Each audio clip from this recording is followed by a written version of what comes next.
रात नहीं ख्वाब बदलेगा, मंजिल नहीं कारवा बदलेगा। रात नहीं ख्वाब बदलेगा, मंजिल नहीं कारवा बदलेगा। जज्बा रखो जीतने का, जज्बा रखो जीतने का। किस्मत बदले चाहे न बदले, किस्मत बदले चाहे न बदले, पर वक्त जरूर बदलेगा।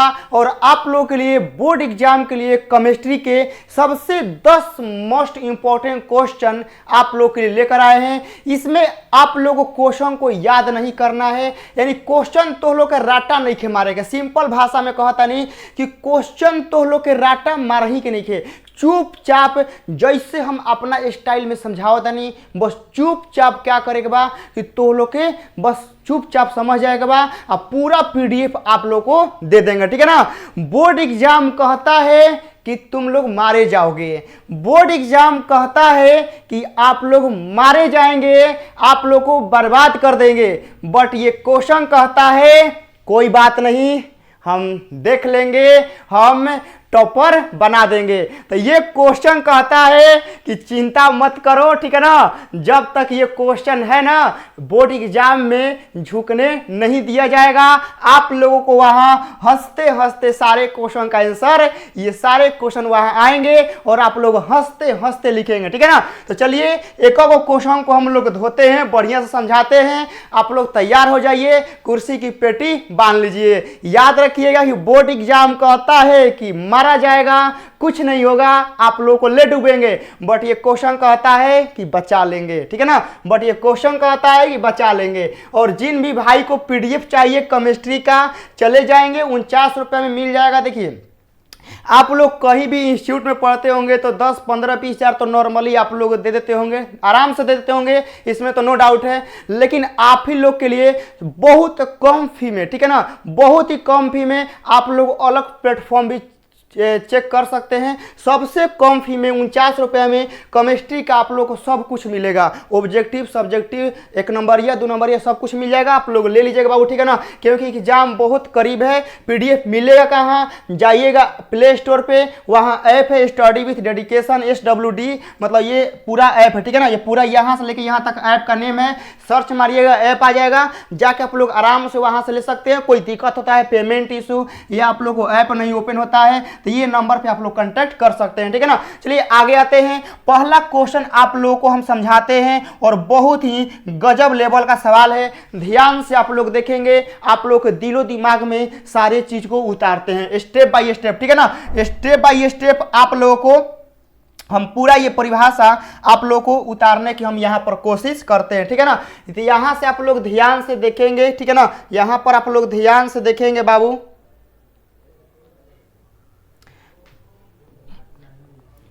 ठीक है। यहां आप लोग 1 मिनट रुक जाएंगे।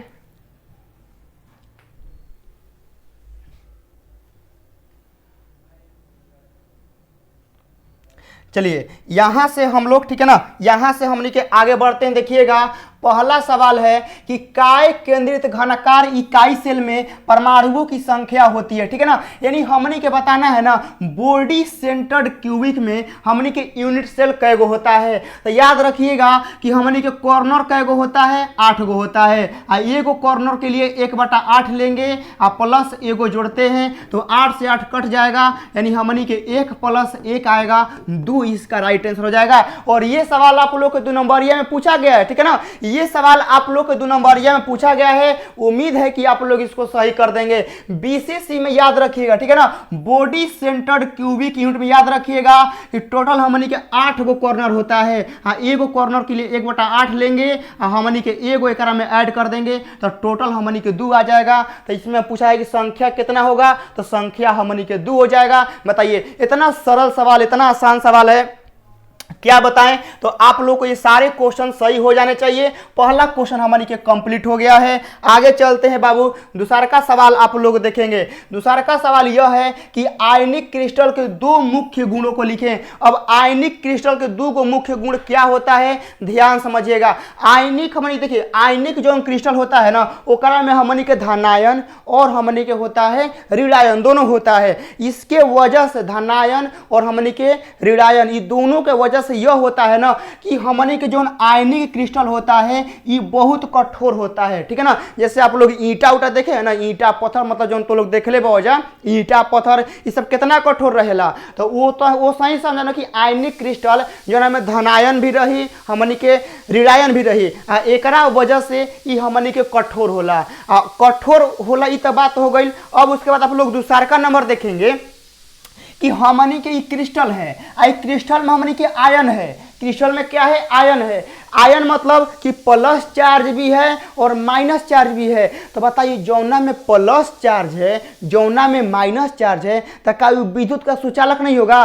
बिल्कुल होगा। तो हमनी के आयनिक जो क्रिस्टल होता है ये हमनी के विद्युत के सुचालक होता है। याद हो गया? ये हमनी के कठोर होता है, ये हमनी के विद्युत के सुचालक होता है। तो आप लोग को आयनिक क्रिस्टल याद नहीं करना पड़ेगा, ये हमनी के कठोर होता है, ये हमनी के विद्युत के सुचालक होता है। आप लोग समझ गए होंगे। यहां से हम लोग आगे चलते हैं, ठीक है ना। यहां से आगे चलते हैं, आप लोग देखेंगे,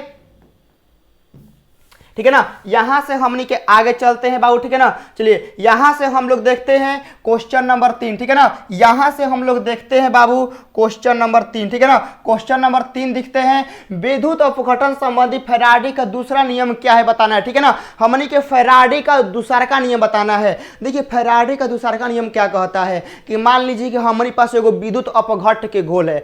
अपघट के घोल कहने का मतलब है कि मान लीजिए बाल्टी है, क्या है? बाल्टी है। बाल्टी में पानी है और बाल्टी में आप लोग कैसे शरबत घोरते हैं तो वह एगो अपघट हो गया, ठीक है ना। शरबत आप लोग बाल्टी में क्या करते हैं? चीनी डालते हैं, माठा डालते हैं, नींबू डालते हैं, पूरा मिला के आप लोग शरबत बना देते हैं। तो सही हमनी के वो अपघट हो गया। अब वो विद्युत अपघट हो गया, ओकरा से हम लोग विद्युत धारा प्रवाहित करेंगे, ठीक है ना। क्या करेंगे? ओकरा से विद्युत धारा प्रवाहित करेंगे। तो जितना मात्रा में विद्युत धारा प्रवाहित करेंगे ना, जितना मात्रा में, तो ओकरा में जो पदार्थ होगा वह इलेक्ट्रोड पर जमेगा, क्योंकि विद्युत धारा प्रवाहित करेंगे और ओकरा में इलेक्ट्रोड डाले हैं तो जो ओकरा में पदार्थ है वह एनोड पर कैथोड पर जमेगा। तो जवन पदार्थ था विद्युत अपघट में वह एनोड पर जमे हुए पदार्थ की मात्रा के बराबर होता है। एक करे के हमने क्या कहते हैं? विद्युत अपघट कहते हैं। अब मान लीजिए कि जवन विद्युत अपघट में जवन पदार्थ है वही ना इलेक्ट्रोड पर जमेगा। तो इलेक्ट्रोड पर जमने के लिए तो ऐसे तो जमेगा नहीं, ओकरा में हमने के विद्युत धारा प्रवाहित करते हैं। तो जवन विद्युत अपघट में जवन पदार्थ रहता है वह इलेक्ट्रोड पर जम जाता है। अब पदार्थ लॉस नहीं होता है, जवन पदार्थ ओकरा में रहता है वह पदार्थ हमने के इलेक्ट्रोड पर जम जाता है और समान मात्रा में होता है। तो एकरे का हमने क्या कहते हैं?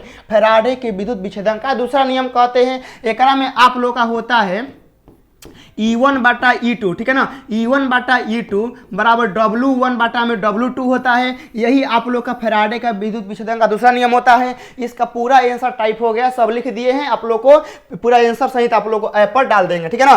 पूरा PDF सहित आंसर सहित आप लोग को ऐप पर डाल देंगे। चलिए चौथा नंबर सवाल देखेंगे, अनुसंख्य गुणधर्म क्या है। तो देखिए विलयन का वह गुण है जौन विलय के मोलों की संख्या पर डिपेंड करेगा, ओकरा के अनुसंख्य गुणधर्म कहते हैं। समझ गए ना। यानी कहने का मतलब ध्यान समझिए, हमनी के जौन विलयन होता है, ठीक है, तो हमनी के जौन विलयन होता है वह हमनी के विलायक, ठीक है ना, वह हमनी के विलायक प्लस विलय से मिलकर होता है कि नहीं होता है। हमनी के जौन विलयन होता है वह विलायक प्लस विलय से मिलकर बनता है। कहने का मतलब है कि मान लीजिए कि एगो बाल्टी है, एगो बाल्टी में 5 लीटर पानी अटता है, ठीक है। तो 5 लीटर पानी है एगो बाल्टी में, ओकरा में हम 1 किलो चीनी डाल दिए, ठीक है ना। तो वह पानी और चीनी का जो मिश्रण हो गया, जो पूरा घुल गया, एकरा कहते हैं विलयन है। और जो शुद्ध 5 लीटर पानी था ओकरा के विलायक कहते हैं। और जौन 1 किलो चीनियाँ डाले हैं यह विलय होता है। समझ गए ना। जो 1 किलो चीनियाँ डाले हैं वह क्या होता है? वह विलय होता है। और जो शुद्ध पानिया था 5 लीटर वो हमनी के विलायक होता है। तो देखिए तो हमनी के क्या हो गया? विलयन हो गया, मतलब शरबत। पानी और चीनी का मिला देंगे तो शरबत हो जाएगा, तो मतलब विलयन। तो विलयन का वह गुण है, विलयन का वह गुण जो विलय की संख्या पर निर्भर करेगा। यानी विलयन का वह गुण जो चीनी के मोलिक्यूल पर, चीनी के, ठीक है ना, चीनी के कण पर डिपेंड करेंगे, ठीक है ना, चीनी के कण पर डिपेंड करेंगे, तो उसको हम लोग बोलते हैं अनुसंख्य गुणधर्म। यानी आप लोग केमिस्ट्री के भाषा में लिखेंगे कि विलयन का वह गुण जो विलय की मोलों की संख्या पर डिपेंड करता है, ओकरा के हम क्या कहते हैं? अनुसंख्य गुणधर्म कहते हैं। ये 4 गो होता है, याद रखिएगा, ठीक है ना। अनुसंख्य गुणधर्म 4 गो होता है, क्वथनांक का उन्नयन, हिमांक का उन्नमन, प्रासरण दाब, ठीक है ना, यही हमनी के होता है, ठीक है ना। हमनी के एगो वाष्प दाब का अपेक्षिक अवनमन, ठीक है ना। तो क्वथनांक का उन्नयन हो गया, हिमांक का अवनमन हो गया, वाष्प दाब के अपेक्षिक अवनमन, हमने प्रासरण दाब 4 गो होता है, ठीक है ना। 4 गो होता है, आप लोग याद रखेंगे, पूरा पीडीएफ में आप लोग को मिल जाएगा। तो हमने के अणुसंख्य गुणधर्म का होता है 4 गो होता है, आप लोग को बता दिए। यहाँ से आगे चलते हैं। अब देखिएगा 5 नंबर में, पांचवा है कि अभिक्रिया के वेग स्थिरांक को परिभाषित करिए। अब अभिक्रिया का वेग स्थिरांक क्या होता है, देखिए जौन हमनी के अभिक्रिया के दर होता है, ठीक है ना, जौन हमनी के अभिक्रिया के दर होता है, दर कहने का मतलब ना कितना समय में कितना स्पीड से चल रहा है, वही दर होता है। तो हमनी की बताना है कि अभिक्रिया का हमनी क्या बताना है, वेग स्थिरांक। तो जवन हमनी के अभिक्रिया के दर होता है वह अभिकारकों के जो सांद्रण होते हैं ना उसके समानुपाती होता है, ठीक है ना। क्या होता है, समानुपाती होता है। कहने का मतलब है ना कि देखिए अभिक्रिया का जो वेग का दर होता है ये हमनी के अभिकारकों के सांद्रण के समानुपाती होता है। अभिकारकों के सांद्रण के समानुपाती होता है। तो जब समानुपाती का चिन्ह हटता है तो वही जाएगा के आता है अचर संख्या, और उसी के को हम लोग क्या कहते हैं, वेग स्थिरांक कहते हैं। समझ गए ना, उसी को क्या कहते हैं, वेग स्थिरांक कहते हैं। यानी आप लोग यहाँ ऐसे समझिए कि मान लीजिए कि हमनी के अभिक्रिया, ठीक है ना, अभिक्रिया का जो हमनी के वेग हो गया, दर हो गया, तो ई हमनी के जौन होता है ना, ई हमनी के मान ली कोनो एगो ए अभिकारक है, ओकर हमनी के सांद्रण है ई सब, ठीक है ना, हमनी के ई सब सांद्रण है। तो अभिक्रिया का जौन दर है वह अभिकारकों के सांद्रण के समानुपाती होता है। और जब यह समानुपाती हटेगा, ठीक है ना, जब मान लीजिए कि समानुपाती हटेगा तो बराबर आएगा, और यही जाएगा वही कांस्टेंट आएगा। कौन आएगा, ये के हमनी के कांस्टेंट आएगा, और इहे कांस्टेंट को हम लोग क्या कहते हैं, इहे कांस्टेंट को हम लोग वेग स्थिरांक कहते हैं। समझ में आ गया ना। मुझे उम्मीद है कि आप लोगों को समझ में आ गया होगा कि अभिक्रिया का वेग स्थिरांक क्या होता है। अब आइए यहाँ 6 नंबर में अधिशोषण एवं अवशोषण में अंतर बताइए। सवाल इतना इंपॉर्टेंट है, क्या बताएं आप लोगों को, क्योंकि सवाल बार बार हम लेकर आते हैं। देखिए अधिशोषण, अधिशोषण एक सतही घटना है, सतह पर होता है, और अवशोषण कहाँ होता है, सतह के अंदर। जैसे आप लोग जिलेबी देखते हैं, तो जिलेबी को जब हम लोग रासा में डालते हैं तो रासा जिलेबी के सतह पर भी रहता है, जिलेबी के अंदर भी रहता है, तो वहाँ अवशोषण हुआ है। क्या हुआ है, वहाँ अवशोषण हुआ है। और जब आप लोग कोई दुकान पे देखे होंगे जो मिठाई होता है, तो मिठाई बनने के बाद कोई सूखा पदार्थ कोई मिठाई के ऊपर से डालता है, तो वह होता है अधिशोषण। अधिशोषण एक सतही घटना है, वह उसका कहानी सतह तक होता है, ठीक है ना, वह सतह तक होता है। लेकिन हमनी के अधिशोषण कहाँ होता है, हमनी के सतह पर भी होगा, सतह के अंदर भी होता है। यह समान दर से होता है अधिशोषण। मान लीजिए कि जिलेबी में जो रासा जाता है तो समान दर से जाता है। ऐसा थोड़े है कि रासा कहीं कम चल जाए कहीं बेसी, ऐसा होता है, नहीं होता है। हमनी के अधिशोषण में याद रखिएगा कि जौन हमनी के जौन भी पदार्थ का अवशोषण होता है वो हमनी के समान दर से होता है, ठीक है ना। हई समान दर से होता है, हई शुरुआत में तेज होगा, ये वाला शुरुआत में तेज होगा बट लास्ट में धीमा हो जाता है, लेकिन यह समान दर से होता है। इतना तो आप लोग समझ गए होंगे। आगे चलते हैं, चलिए इतना समझ गए। अब आइए 7 नंबर में पायस क्या है, ठीक है ना। पायस तो देखिए कोलाइडी विलयन का यह ऐसा प्रॉपर्टीज है, ठीक है ना, कोलाइडी विलयन का यह ऐसा प्रॉपर्टीज है कि कहने का मतलब है कि जल में परिक्षेपित अवस्था को पायस कहते हैं, ठीक है ना। जल में ही जल में मतलब कहता है ना कि जल में परिक्षेपित अवस्था को क्या कहते हैं, हमनी के पायस कहते हैं। जैसे हमनी के दूध हो गया, ठीक है ना, दूध हो गया, क्रीम हो गया, और भी बहुत सारे चीज होते हैं, ठीक है ना। तो पायस समझ में आ गया। तो पायस का एग्जाम्पल याद रखिएगा दूध है, लेकिन दूध हमनी के देखिए जल से जल में नहीं होता है, दूध में हमनी के आता है वसा, तो हमनी के दूध अपवाद में आता है। एग्जाम में गलती मत मारिएगा। हमनी के पायस का उदाहरण दूध हो जाएगा, क्रीम हो जाएगा, जितना मलाई उलाई होता है ना ये सब हमनी के पायस में आएगा। लेकिन हमनी के दूध एगो ऐसा पदार्थ है कि हमनी के जल से जल में नहीं होता है, ये हमनी के जल से वसा में होता है। समझ गए ना। खाली दूध को याद रखिएगा, ये अपवाद में आता है। बट पायस क्या है, तो पायस हमनी के कोलाइडी विलयन का ऐसा गुण है